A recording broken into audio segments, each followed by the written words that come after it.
Support ಮಾಡಿ friends. ಯಾರಾದರೂ ಹೊಸಬರು ನೋಡ್ತಾರೆ ನಮ್ಮ ಚಾನಲ್ನ ಸಬ್ಸ್ಕ್ರೈಬ್ ಮಾಡ್ಕೊಳ್ಳೋದನ್ನು ಮರಿಬೇಡಿ. ಈ ವಿಡಿಯೋ ಬಂದುಬಿಟ್ಟು ಎಲೆಕ್ಟ್ ಮಷೀನ್ದಲ್ಲಿ ಮಾಡಿದ್ದೀನಿ. ಈ ವಿಡಿಯೋಗೆ ಕಾಪಿರೈಟ್ ಕ್ಲೈಮ್ ಬರುತ್ತಂದು ಸೌಂಡನ್ನು ಮ್ಯೂಟಲ್ಲಿ ಇಡ್ತಾಯಿದ್ದೀನಿ. ಒಂದು ವೇಳೆ ಈ ವಿಡಿಯೋ ಫುಲ್ ಸಾಂಗಲ್ಲಿ ನೋಡ್ಬೇಕಂದ್ರೆ ಇನ್ಸ್ಟಾಗ್ರಾಮ್ ಐಡಿಯಲ್ಲಿ ಟೆಲಿಗ್ರಾಮಲ್ಲಿ ಮೊದಲನೇ ಪೋಸ್ಟ್ ಮಾಡಿಬಿಟ್ಟಿರ್ತೀನಿ, ಅಲ್ಲಿ ಹೋಗ್ಬಿಟ್ಟು ನೋಡಿ. ನಂತರ ವೀಡಿಯೋಗೆ ಇಷ್ಟ ಆದರೆ ಒಂದು ಲೈಕ್ ಮಾಡಿ ಹಾಗೆ ಸಪೋರ್ಟ್ ಮಾಡಿ ಫ್ರೆಂಡ್ಸ್. ಈಗ ವೀಡಿಯೋನ ಸ್ಟಾರ್ಟ್ ಮಾಡೋಣ ಬನ್ನಿ. ಮೊದಲನೇದಾಗಿ ಡಿಸ್ಕ್ರಿಪ್ಷನ್ ಬಾಕ್ಸಲ್ಲಿ ನಿಮಗೆ ಒಂದು ಫುಲ್ ಪ್ರಾಜೆಕ್ಟ್ ಲಿಂಕ್ ಕೊಟ್ಟಿರ್ತೀನಿ. ಆ ಲಿಂಕನ್ನು ನಿಮ್ಮ ಎಲೆಕ್ಟ್ ಮಷೀನ್ಗೆ ಇನ್ಸ್ಟಾಲ್ ಮಾಡ್ಕೋಬೇಕು. ಇನ್ಸ್ಟಾಲ್ ಮಾಡ್ಕೊಂಡು ನಿಮ್ಮ ಹತ್ರ ಇರುತ್ತಲ್ಲ ಎಲೆಕ್ಟ್ ಮಷೀನ್ ಆ್ಯಪ್ಸನ್ನು ಓಪನ್ ಮಾಡ್ಕೊಳ್ಳಿ.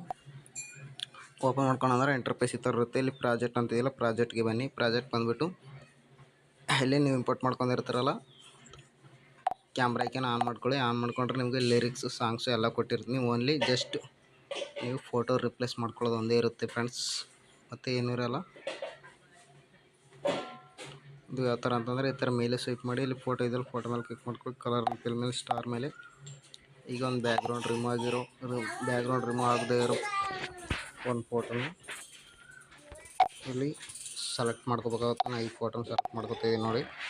ಈ ಥರ ಈ ಫೋಟೋನ ಸೆಲೆಕ್ಟ್ ಮಾಡ್ಕೊಂಡ್ರೆ ನಿಮಗೆ ಕರೆಕ್ಟಾಗಿ ಮ್ಯಾಚಿಂಗ್ ಆಗುತ್ತೆ ನಿಮಗೆ ಫೋಟೋಸ್ ಅನ್ನೋದು. ಈಗ ನೋಡಿ ಸ್ಟಾರ್ಟಿಂಗಲ್ಲಿ ಬನ್ನಿ, ಈ ಥರ ಫೋಟೋನ ಇಟ್ಕೊಳ್ಳಿ. ನೀವು ಬೇಕಾದ್ರೆ ಫೋಟೋ ಅಡ್ಜಸ್ಟ್ ಆಗಿಲ್ಲ ಅಂತಂದ್ರೆ ನಿಮಗೆ ನಿಮ್ಮ ಫೋಟೋ ಚೆನ್ನಾಗಿ ಕಾಣ್ಬೇಕಂದ್ರೆ ಈ ಥರ ಅಡ್ಜಸ್ಟ್ಮೆಂಟ್ ಮಾಡ್ಕೊಳ್ಳಿ. ಫೋಟೋ ಅನ್ನೋದು ಚೆನ್ನಾಗಿ ಕಾಣುತ್ತೆ.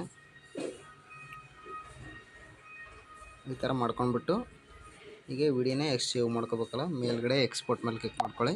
ಇಲ್ಲಿ ಆರೋ ಮಾರ್ಕ್ ಮೇಲೆ ಕ್ಲಿಕ್ ಮಾಡ್ಕೊಳ್ಳಿ. ಮತ್ತು ಆರೋ ಮಾರ್ಕ್ ಮೇಲೆ ಇಲ್ಲಿ 1080 ಫುಲ್ HD ಅಂತಿದೆಯಲ್ಲ ಅದನ್ನು ಸೆಲೆಕ್ಟ್ ಮಾಡ್ಕೊಳ್ಳಿ. ಸೆಲೆಕ್ಟ್ ಮಾಡ್ಕೊಂಡು ಇಲ್ಲಿ ಎಕ್ಸ್ಪೋರ್ಟ್ ಅಂತ ಕಾಣಿಸ್ತಿದೆಯಲ್ಲ ಅದ್ರ ಮೇಲೆ ಕ್ಲಿಕ್ ಮಾಡ್ಕೊಳ್ಳಿ. ವಿಡಿಯೋ ಎಕ್ಸ್ಪೋರ್ಟ್ ಆಗುತ್ತೆ.